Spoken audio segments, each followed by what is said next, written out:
All right.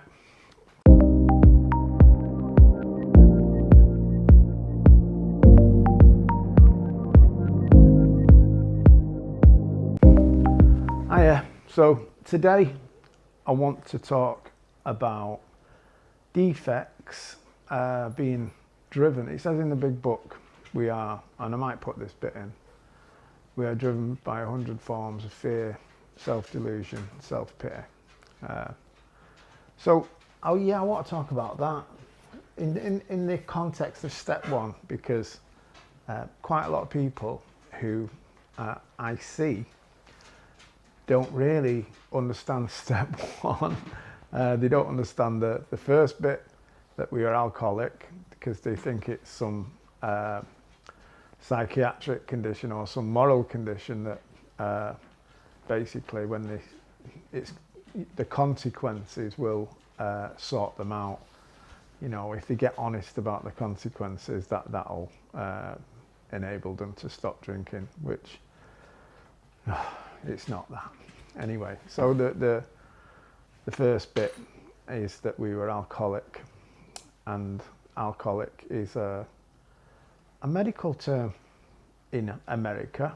World Health Organization recognize it as a chronic brain disease, or a chronic brain condition, and there's 1% of, or maybe 6% of all alcoholics or heavy drinkers who are chronics. And these chronics, which I consider myself alcoholic or dipsomaniac, can't stop drinking once they start.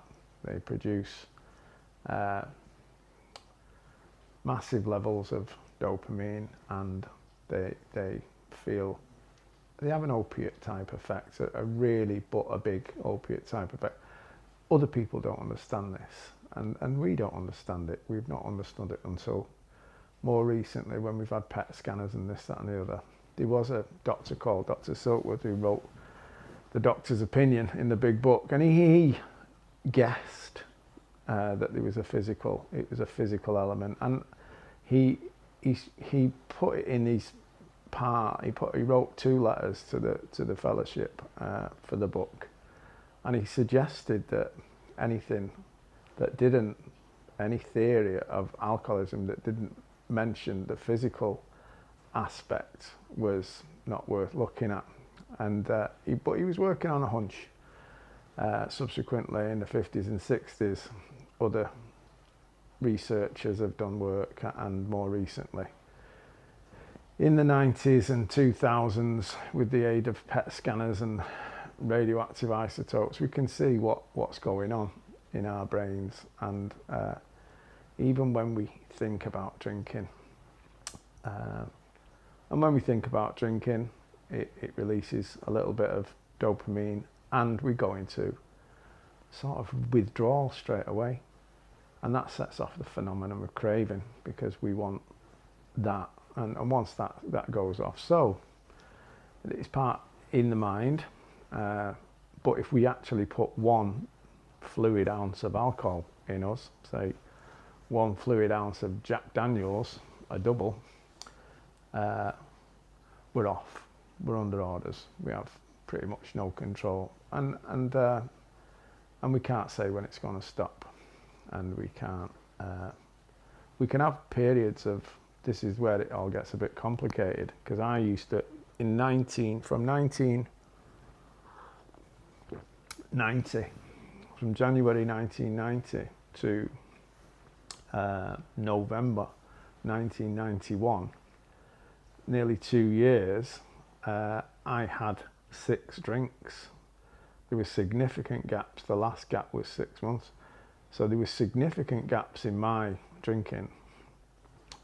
So I wasn't daily drinking. I wasn't on a park bench. I wasn't a functioning drunk. I was dry and not functioning that good. But my illness, my alcoholism, was a physical illness. As I'm diagnosed with cancer now, stage 4 in my spine, in my hip, in my colon, rectum, all over.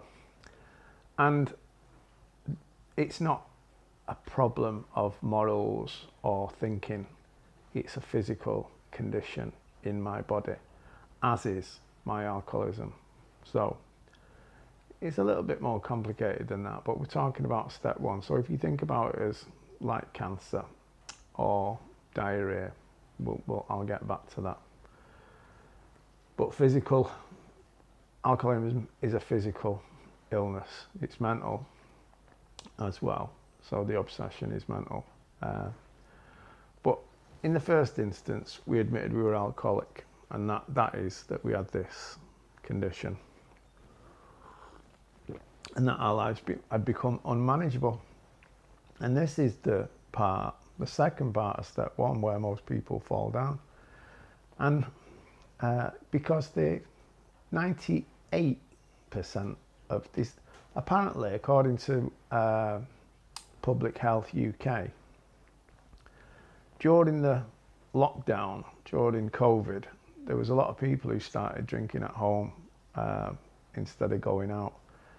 And they were probably heavy weekend drinkers anyway, but this gave them license to drink during the week. And it was estimated that there was 600,000, or nearly, could be, if people were honest, could be nearly a million people in the UK who were drinking at very dangerous levels and couldn't seem to stop. But it was definitely somewhere near 600,000. 99% of these people were employed in relationships, had, secure accommodation, whether it was their own home or it was good rented accommodation. They weren't homeless, street drunks. They were just normal people who appeared to not be able to stop drinking once they started. And they couldn't really guarantee the behaviour once they'd had a drink either. So it was a problem for public health, and still is a problem for public health. But what I'm saying is, there's not 600,000 tramps. There's quite a few tramps all over the show, but there's 600,000 people who are struggling with alcohol at home or at work, who are just barely scraping by, functioning, and they'll keep it together probably until they die, because that's what alcoholics are like. But the life isn't good. So the unmanageability comes from a delusion that we've got this sorted. It says in the big book that we were driven by 100 forms of fear, self-delusion and self-pity. I was driven by fear most of my life. It's not just irrational fear. Some of it was real, some of it was imagined. I feared, I was scared of other people. I was scared of what people thought of me. I was scared of failure. I was scared of success. I was scared of everything, really. So I didn't do any. We have primeval primeval sort of instincts that were put there by God, maybe, or someone, to help us survive. So fear is one of them. So it was there initially to help us not get eaten by saber-toothed tigers. So we have these instincts, and they usually manifest themselves in 3 ways: fight, flight, or hide, or freeze. And my autopilot, or my default settings, is usually do now. I freeze. I do nothing when I'm scared. So I spent many years pissed and doing nothing, and I was driven by fear. Didn't know what I just didn't know why I was doing what I was doing, but I wasn't doing much, and I just thought, this is me. This is me, take it or leave it. I was driven by a lot of self-delusion. A lot of people think self-delusion is this grandiose, where you think you're something that you're not. And it is in the vast majority of cases.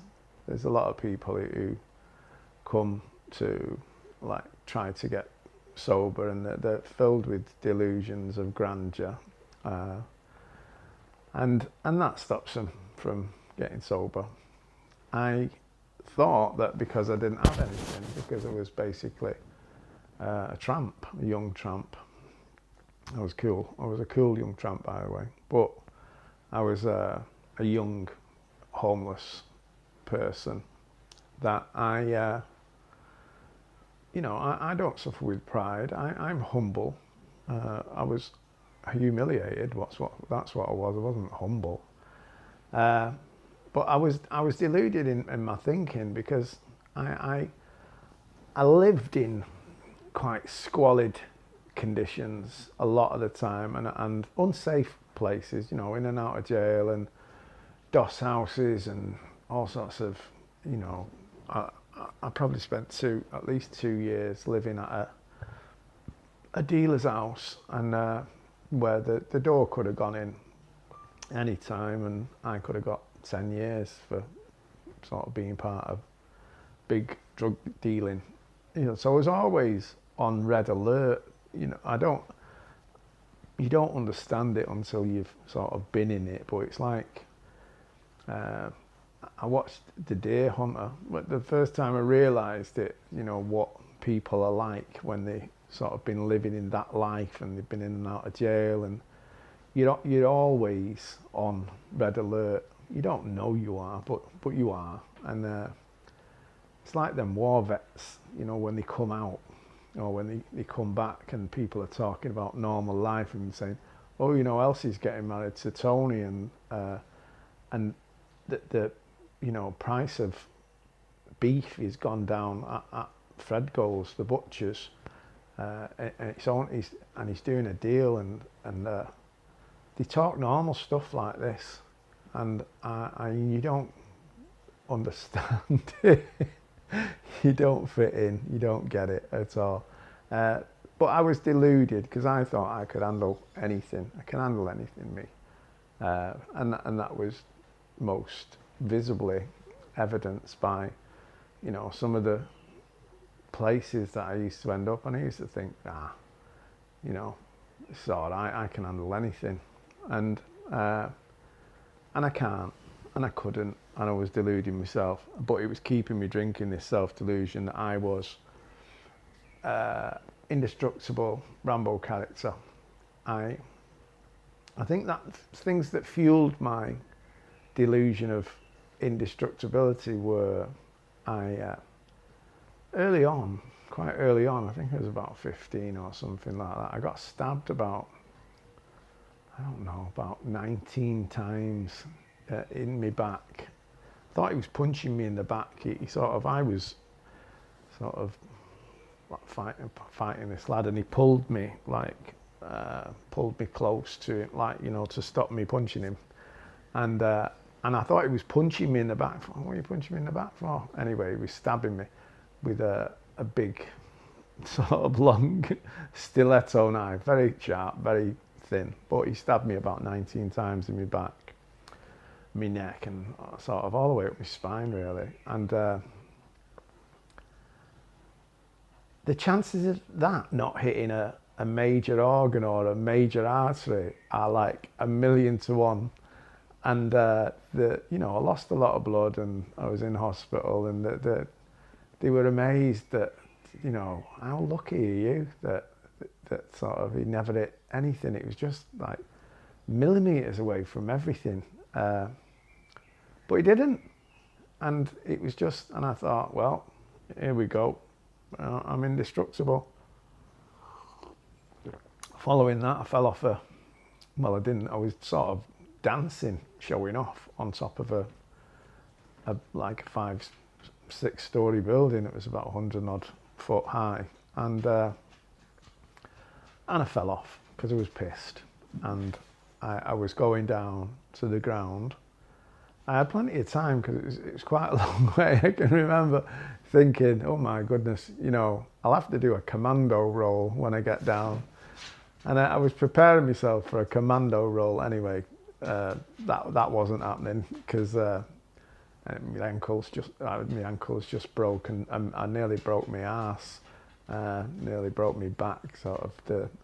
But I landed on grass, which was probably fortunate, and maybe the fact that I was pissed did something, was beneficial. I don't know, but really, I should have been dead there, and I wasn't.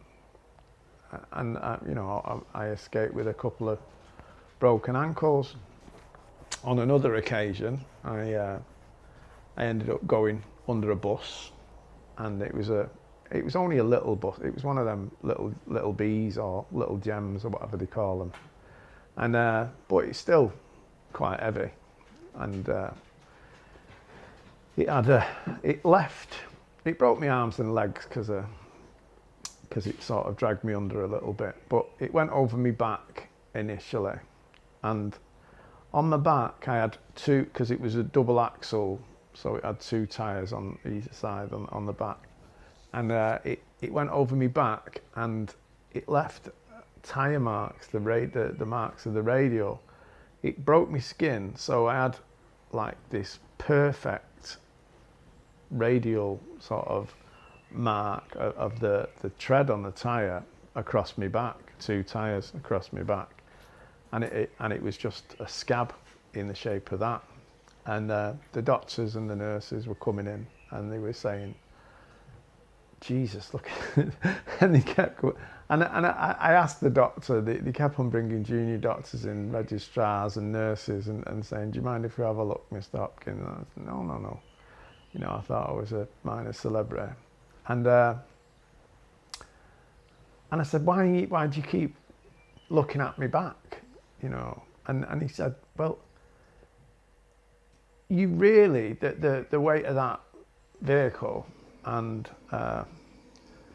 usually people are squashed like frogs when they go under buses. You know, the insides sort of come shooting out of the mouth and out of their arse, and you know, there's complete organ failure, everything sort of. But you, it's just broke your skin, and although it's broken your bones as well, we're a bit baffled by why it did that, and it's, you know. So I thought, well, I didn't say anything, but I thought, you don't understand, do you? I'm actually indestructible, Captain Scarlet or something. I don't know. Excuse me, having a brew. But anyway, yeah, I was deluded, and that delusion, it's not conscious. I was deluded. I was driven by that delusion, and I was driven by self-pity. Self-pity caused me, like fear, to do either terrible things that are against my moral compass, or because it was all right for me, it wasn't my fault. You see, self-pity. It was a shame for me. Mum died when I was a kid. Dad was not very good. He didn't love me, and blah blah blah. It was a shame for me, really. So I didn't care about anyone else because no one loved me. That's basically it. Self-pity to the core, and that drove my behaviour. Didn't know it was that. Like I say, it's all unconscious, this, and I thought I was just rubbish, really. So, getting into sobriety, I learned that these were the drivers of my personality, and I'm not it's no cop out here. There's no cop out. I had to start owning my stuff, what I was doing, and but I understood what I was doing, and that was a freedom. So I wasn't driven by these things anymore. Still used to do hard wires, so I still used to slip into them if I didn't concentrate. I didn't concentrate on not doing them, because once something becomes a habit, you have to actually concentrate on not doing something, because you just do it automatic, like biting your nails. You just do it automatic. It's like a knee-jerk reaction. So this is sort of getting around to the mental obsession. Sometimes I think I used to drink, not because of any reason. I drank because it was a physical, but the mental side of it, I was driven by all these feelings, and I didn't know what was going on. And these feelings, fear, self-delusion and self-pity, they always drove me to a drink. And that's where I always went. That was the solution to these common problems. And they say this in the fellowship. And I was messing about with ChatGPT, and I did this story, and it's about Mr. Fear and Mr. Self-Delusion and Mr. Self-Pity, and me, obviously. So Mr. Fear, Mr. Self-Delusion, Mr. Self-Pity and me one day decided to go for a drive. I couldn't drive because I was being driven by these three. So Mr. Fear was the first on the list. So he got in the car, and he didn't actually learn how to drive. He was too scared. He was scared of failure. So he gave up. He didn't do it, and he didn't learn how to drive. And although he thought he could, we went about 2 minutes before he crashed, and it was terrible. But fortunately for us, we had Mr. Self-Delusion with us.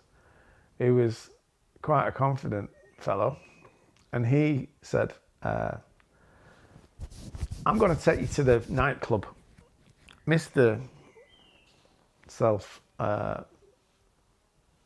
What's he called? I don't know. Mr. Fear had said he was going to take me to the pub. This fella said he was going to take me to a nightclub. Anyway, he thought he could drive because he thought he could do everything. He thought he was great at everything. Never actually bothered to learn like the other one. And within 2 minutes, we'd crashed again. We were left with Mr. Self-Pity, and he said, I'm not going out. I can't face people. I'm going to go to the wine shop, get a load of beer, and just sit in there. I said, I don't drink. Why are you all taking me to drinking place? I don't drink. He said, never mind, shut up. This is where we're going. And he was driving for about 5 minutes, and he was crying because his mum couldn't afford driving lessons for him, and his dad couldn't afford it, and he didn't do many lessons, and all his friends got cars, and he was on the bus, and it was such a shame for him. And it triggered him, and he started crying, and his eyes got so blurred with tears that he ended up crashing into a police car. Anyway, they all ran off on me and left me sat in the car, and I didn't know what to do because I didn't have any. I couldn't drive myself, and I was stranded. Didn't know what to do. Anyway, this old bloke, grey hair, beard, got in the car and said, where do you want to go? Do you want me to drive? And I said, yes, please. And I let him drive, and he drove me home, and it was all right. And we lived happily ever after. There we go. So that's my Mr. Man version of being driven by fear, self-delusion, and self-pity. And the point I'm trying to make is we don't choose. All this is on an unconscious level. We don't choose to be driven by this. But the idea that we're in control is the great obsession of every abnormal drinker. We're not in control. You know, we might even be successful in our lives. We might sort of have massive financial success or academic success. But we're probably driven by fear, self-delusion, or self-pity. You know, these fear, like I say, it's one that we had when we were cavemen. We were given it to and sometimes it can work in a positive way, and we can achieve great things, but we're not in control. I actually think a lot of people, they take great credit and for success, you know, and quite often they're a bit lucky, and they're driven by fear and inadequacy, and that causes them to be successful. So anyway, there's my foolish idiot's guide to a little bit of the program. I'm just messing around with the AI technology that we've got, and I'm redoing a lot of my videos. So hope you enjoyed it, and I think the next one I might do in the style of Family Guy or The Simpsons. I don't know. We're going to have a laugh with these. All right, thanks. See you in the next one.